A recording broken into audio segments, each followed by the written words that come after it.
भारत की आध्यात्मिक माटी की खुशबू है। विहंगम योग के पीछे हमारे हमारे ऋषियों का ज्ञान है, हमारे ऋषियों का विज्ञान है। तो स्वरवेद महामंदिर, हम सबों का प्यारा स्वरवेद महामंदिर, लाखों लाख आत्माओं के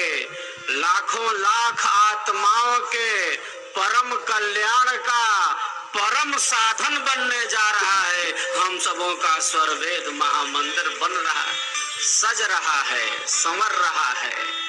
कोई भारत के अध्यात्म को मनोरंजन न बना दे, हमारे देश की आध्यात्मिक विद्या को उसकी गरिमा के साथ, उसकी मर्यादा के साथ, हमारे देश की आध्यात्मिक ज्ञान शक्ति को, सदगुरु के अनुभवों को और भारत की आध्यात्मिक संस्कृति का संपूर्ण विश्व में डंका बज जाए, इसीलिए तो स्वरवेद महामंदिर बन रहा है। शब्द शब्द में चमत्कार भरा है। स्वरवेद के शब्द शब्द में चमत्कार ही तो है। जो साधक है वो जानता है।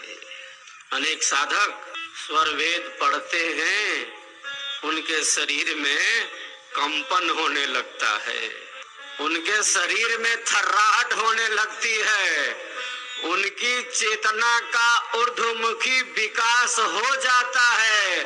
अरे वे तो विहंगम मार्ग में ही आनंद में आनंदित हो जाते हैं। ऐसी शक्ति स्वरवेद में है।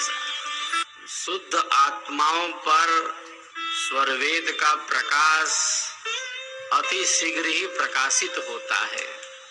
जल का झरना तो बह रहा है, जल प्रपात है। हम कितने पात्र हैं, हमारी कितनी योग्यता है, ये बात है ना। कृपा करने वाले ने खूब खूब कृपा कर दी है। हमें उस पथ पर चलने का प्रयत्न करना है। स्वरवेद हमारी आध्यात्मिक यात्रा को सदैव जागृत रखता है। जो सिद्धांत के साथ जीता है, जो सिद्धांत को सर माथे रख कर चलता है, साधना में वो पीछे नहीं रहता, साधना भी उसकी आगे बढ़ जाती है। जिस प्रकार वृक्ष के मूल में जल सिंचन करने से सारा वृक्ष हरा भरा पल्लवित पुष्पित हो जाता है, वृक्ष के मूल में आप जल सिंचन करेंगे, सारा वृक्ष हरा भरा पल्लवित पुष्पित होने लगता है। उसी प्रकार एकमात्र सद्गुरु देव के स्वरवेद के स्वाध्याय से, मनन से, सेवा से, विहंगम योग की साधना के अभ्यास से मानव के जीवन का परिपूर्ण विकास हो जाता है। मानव के जीवन का संपूर्ण विकास हो जाता है। ये पथ है आनंद का। विहंगम योग मार्ग है ईश्वर प्राप्ति का। विहंगम योग विज्ञान है आत्मा और परमात्मा का। विहंगम योग शांति का ही मार्ग है। सेवा, सत्संग और साधना की त्रिवेणी ही विहंगम योग है। हमारी शक्ति बाहर जा रही है और इसी बाहर जा रही शक्ति को तो हमें केंद्रित करना है। ईश्वर ने हमें बहुत कुछ दिया है, ईश्वर ने हमें आवश्यकता से अधिक दिया है। हमें ये ज्ञान नहीं कि हमारे पास है क्या। ईश्वर की शक्तियां, ईश्वर की समस्त शक्तियां सदैव हमारे आप के लिए काम कर रही है। ये सूर्य देव हमारे आप के लिए काम कर रहे हैं, चंद्रमा कार्य कर रहे हैं, ये पृथ्वी अपनी कक्षा में घूम रही है। किसने घुमा दिया? संपूर्ण वातावरण में ऑक्सीजन घुला हुआ है।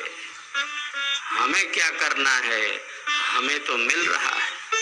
सूर्य की किरणों पर अभी शोध प्रारंभ हुआ है और बहुत ही प्रारंभिक स्तर पर है। ईश्वर की समस्त शक्तियां हमारे आप के लिए निरंतर काम कर रही है।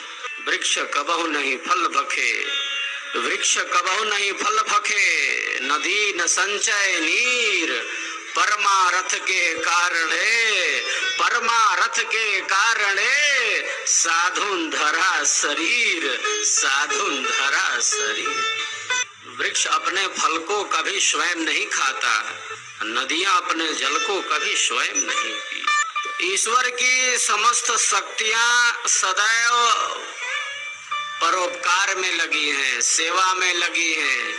बाहर और भीतर सब उसी का ही तो जलवा है साहब। जर्रे जर्रे में है, जर्रे जर्रे में है, जर्रे जर्रे में है झांकी भगवान की। किसी सूझ वाली आंख ने पहचान ली, किसी सूझ वाली आंख ने पहचान ली साहब। तो वही भीतर है और वही बाहर है, वही पिंड में है और वही ब्रह्मांड में है। वही सूक्ष्म से सूक्ष्म है, वही छोटे से छोटा है और वही बृहत से बृहत है, बड़े से बड़ा है। वही गति करता है और वही गति नहीं भी करता है। इतना सब कुछ तो दिया है हमें और सब कुछ देकर हमारे भीतर ही तो बैठा है। लेकिन इतना आवरण है और इतना अंधेरा है, बीत रहा है जीवन। जिंदगी जीने में ही जिंदगी बीत जाती है, जीवन जीने में ही जीवन चला जाता है, जिंदगी जीने में ही जिंदगी बीत जाती है। जीवन है क्या? जीवन है क्या? इसका कहाँ किस हद तक कितना हमें बोध हो पाता है, ये बात है। जैसे नदी में लकड़ी का टुकड़ा बहा जा रहा है, वो लकड़ी का टुकड़ा बहा जा रहा है, कहाँ जाएगा ये टुकड़ा? कब से बह रहा है? बहा जा रहा है।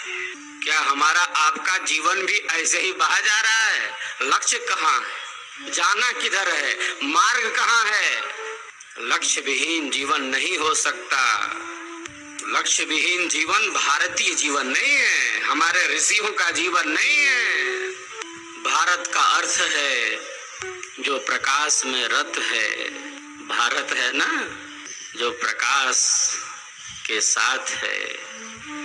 हमें प्रकाश के साथ रहना अच्छा लगता है।